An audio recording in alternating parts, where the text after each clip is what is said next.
বাড়িতে ঢুকেই নিজের স্ত্রীর ব্যাপারে একগাদা অভিযোগ শুনে মেজাজ খারাপ হয়ে গেল সায়রের। বিষয়টা এমন না যে তার বউ তার মা কিংবা বোনকে সহ্য করতে পারে না বলেই তার মেজাজ খারাপ হয়ে আছে, বরং প্রায় প্রতিদিন অফিস থেকে ফিরে মা বোনের কাছে নিজের স্ত্রীকে নিয়ে এমন অভিযোগ শুনতে কোন স্বামীর ভালো লাগবে? অফিস থেকে সারাদিন খাটাখাটনির পর ফিরে এসব শুনলে মেজাজ চড়ে যাওয়াটাই স্বাভাবিক। তাই সে চিৎকার করে ডাকলো, উর্বশী, কোথায় তুমি? শীতের শুরু এখন, আবহাওয়া পাল্টাচ্ছে ক্ষণে ক্ষণে। রাতে গা হিম করা ঠান্ডা, তো পরের দিন বেলা শুরু হয় তাপদাহ দিয়ে। সারাদিনের কাজের ক্লান্তি শেষে উর্বশী সবে ওয়াশরুম থেকে গোসল সেরে বেরিয়েছিল। সায়রের হুঙ্কার শুনে চুল মুছতে মুছতেই ছুটল ড্রয়িং রুমে। যেতেই হাঁপাতে হাঁপাতে বলল, এভাবে চিৎকার করছো কেন? কি হয়েছে?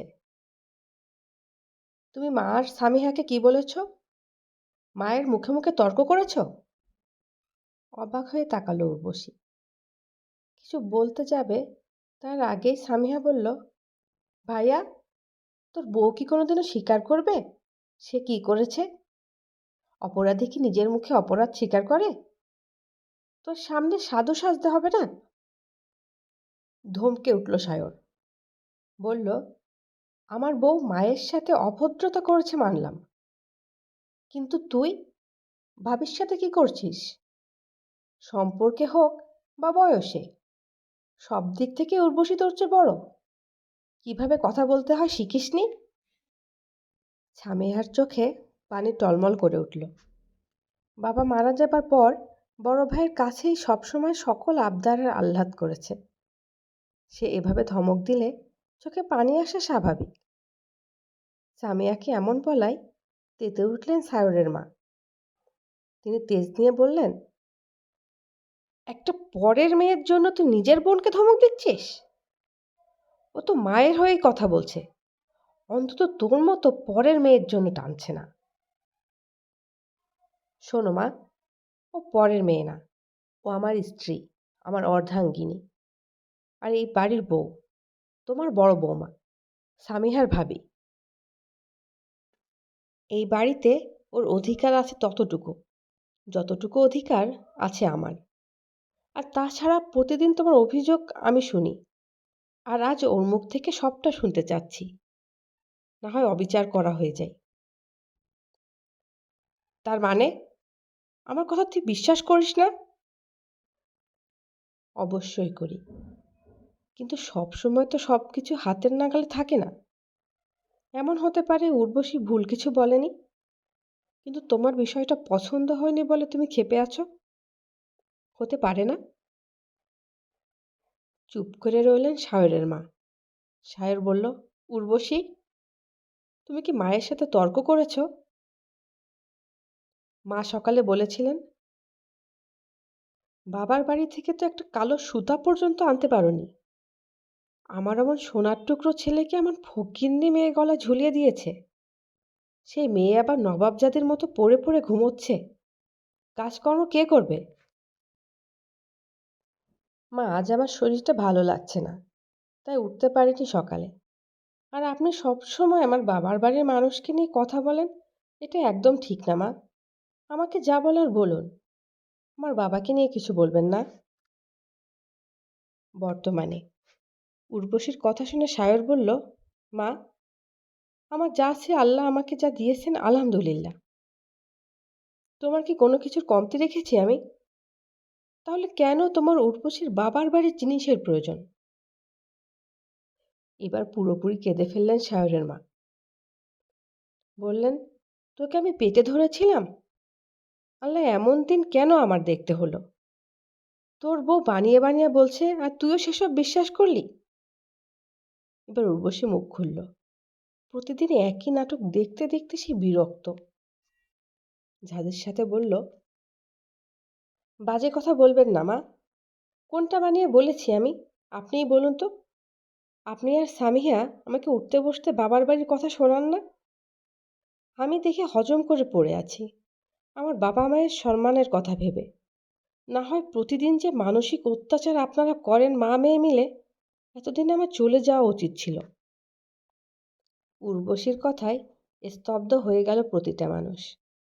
উর্বশী কখনো এভাবে কথা বলে না, কিন্তু আজ ভেতরের রাগ, ক্ষোভ সব উগরে দিয়েছে। সায়র সবসময়ই মায়ের বাধ্যগত সন্তান, মাকে মান্য করে চলে। সে জানে তার মা একটু ভিন্ন ধরনের মানুষ, কিন্তু তাই বলে উর্বশী এভাবে বলবে, এটা মানা যায় না। মাকে তো সে বুঝাচ্ছিল। মাঝে উর্বশী কেন কথা বললো এভাবে মায়ের মুখের উপর? একটু আগে ঠিক এই কারণেই সামিয়াকে ধমক দিয়েছিল সে, আর এখন উর্বশী একই কাজ করলো।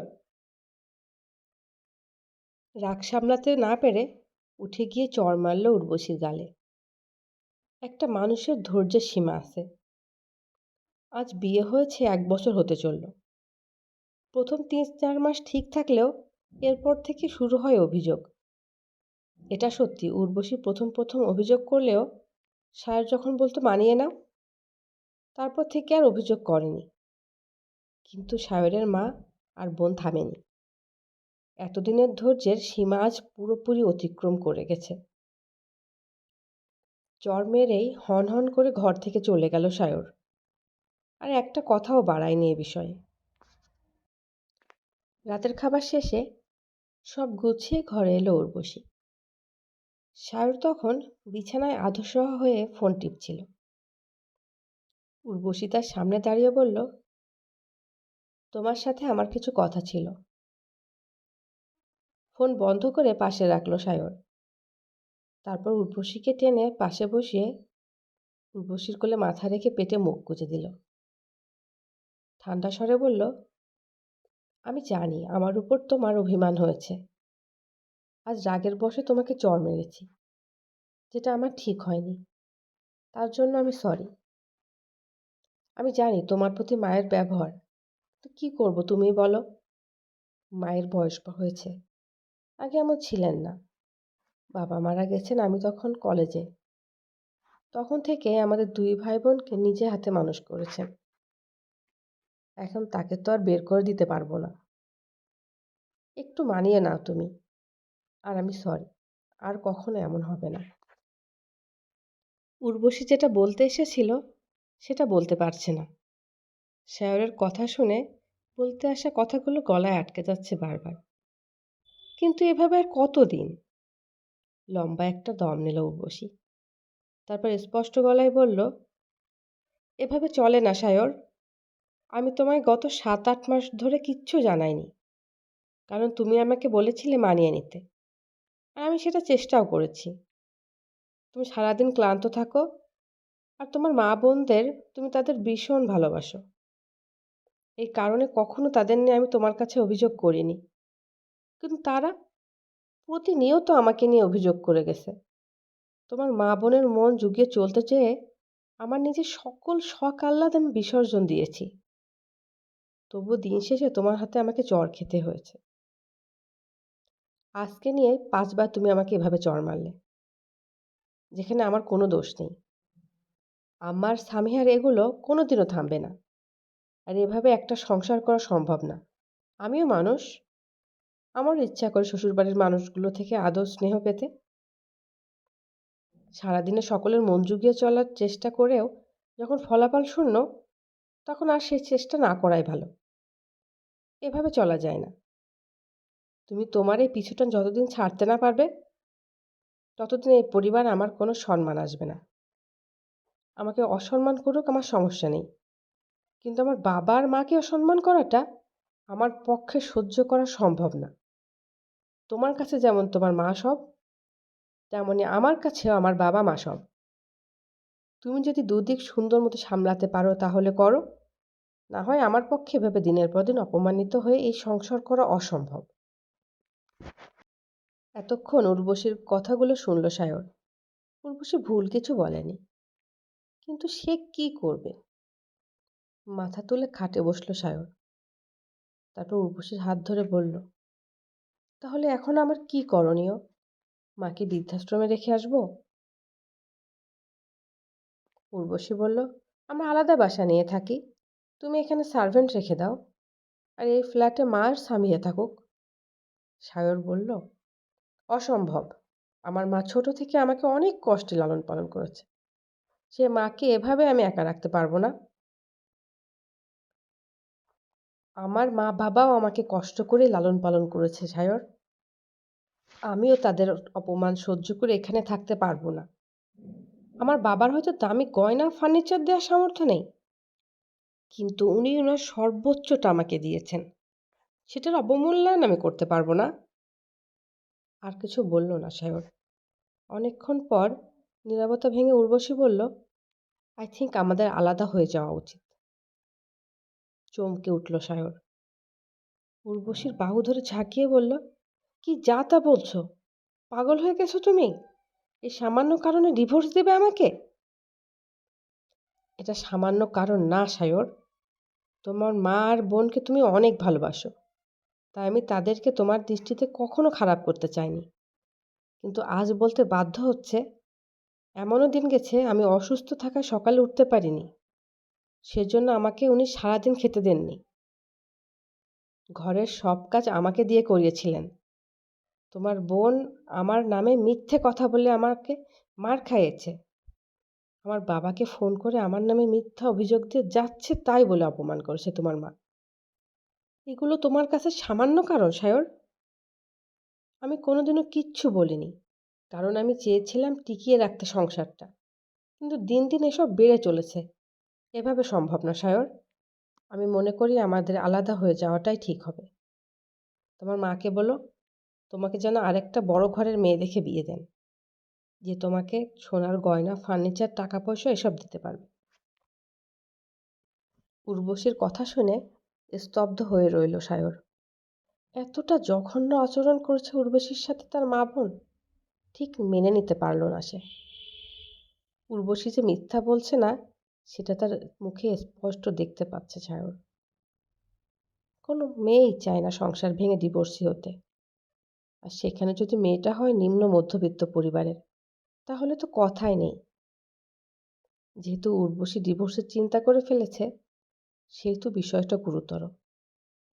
তাই এখন আর কিছু বলল না সায়র। বিছানায় শুয়ে পাশ ফিরে ঘুমানোর চেষ্টা করল। কোম্পানির নতুন শাখার ম্যানেজারের দায়িত্ব দেওয়া হয়েছে সায়রকে। তাই তো নতুন অফিসটা বাসা থেকে বেশ দূরে হয়ে গেছে। এমন একটা সুযোগ খুঁজছিল সায়র। আলাদা হয়ে যাওয়ার জন্য নানা ছুতা খুঁজছিল। অবশেষে পেয়ে গেল গত মাসে। আর অফিসের পাশে নতুন একটা বাসায় উঠল। মা আর বোন আগের বাসায় আছে। তারা চেয়েছিল এখানে চলে আসতে, কিন্তু সায়র আনেনি তাদের। তবে মাসে মাসে তাদের কাছে টাকা পাঠিয়ে দেবে এই প্রতিশ্রুতি দিয়ে এসেছে। এত এত অশান্তির মাঝে একটু শান্তি দরকার তার। সেই শান্তির খোঁজে এখানে বাসা নেওয়া। আজ শুক্রবার বিধায় ছুটির দিন। বিকেলে ছাদে সিমেন্টের তৈরি বেঞ্চিতে বসে শরৎচন্দ্র চট্টোপাধ্যায়ের অনবদ্য প্রেমের উপন্যাস দেবদাস পড়ছিল সায়র। কদিন ধরে শুনছিল উপন্যাসটা বেশ ভালো, তাই পড়ার আয়োজন করেছে সে। বই পড়ার মাঝেই একবার মাথা তুলে সামনে তাকিয়ে থমকে গেল সায়র। ছাদের ওই পাশের দড়ির উপর মেলে দেওয়া কাপড়গুলো তুলছে উর্বশী। তখনই কোথা থেকে একটি ছোট্ট বাচ্চা এসে উর্বশীর ওড়না টেনে ধরল। উর্বশী বাচ্চাটাকে হেসে কোলে তুলে নিল। আজ কত বছর পর দেখল উর্বশীকে সে? 5 বছর। হ্যাঁ, তাদের ডিভোর্সের 5 বছর পেরিয়ে গেছে। প্রথম প্রথম উর্বশীর খোঁজ রাখত সায়র। মাঝে মাঝে লুকিয়ে দেখে আসতো এক নজর। কিন্তু ডিভোর্সের 1 বছর পর যেদিন শুনল উর্বশীর বিয়ে ঠিক হয়েছে, সেদিনের পর থেকে আর খোঁজ রাখেনি। অন্যের স্ত্রীকে দেখার অধিকার তার নেই। উর্বশীর সাথে অ্যারেঞ্জ ম্যারেজ হলেও ভালোবাসতো মেয়েটাকে। কিন্তু তার মতো স্বামী কোনো মেয়েই চায় না, যে কিনা নিজের মা আর স্ত্রীকে হ্যান্ডেল করতে পারে না। ডিভোর্সের পর মা অনেকবার চেয়েছে তাকে আবার বিয়ে দিতে, কিন্তু সে আর বিয়ে করেনি। মাঝে মাঝে ভীষণ অসহায় লাগে সায়রের নিজেকে। মনে হয় মেরুদণ্ডহীন পুরুষ সে যে কিনা নিজের স্ত্রীকে আগলে রাখতে পারেনি নিজের কাছে। তবে একটা বিষয় ভেবে স্বস্তি পায় সায়র, তাকে ছেড়ে যেয়ে ভালোই করেছে উর্বশী। সে জানে তার কাছে থাকলে উর্বশী হয়তো এতটা ভালো থাকতে পারতো না, কিন্তু উর্বশী খুব ভালো আছে, স্বামী সন্তান আর নিজের নতুন সংসার নিয়ে বেশ সুখে আছে। প্রত্যেকে যার যার জায়গা থেকে সুখে আছে, শুধু ভালো নেই সায়র। এক অতৃপ্তির দীর্ঘশ্বাস যেন তাকে ছুঁয়ে রবে আমরণ।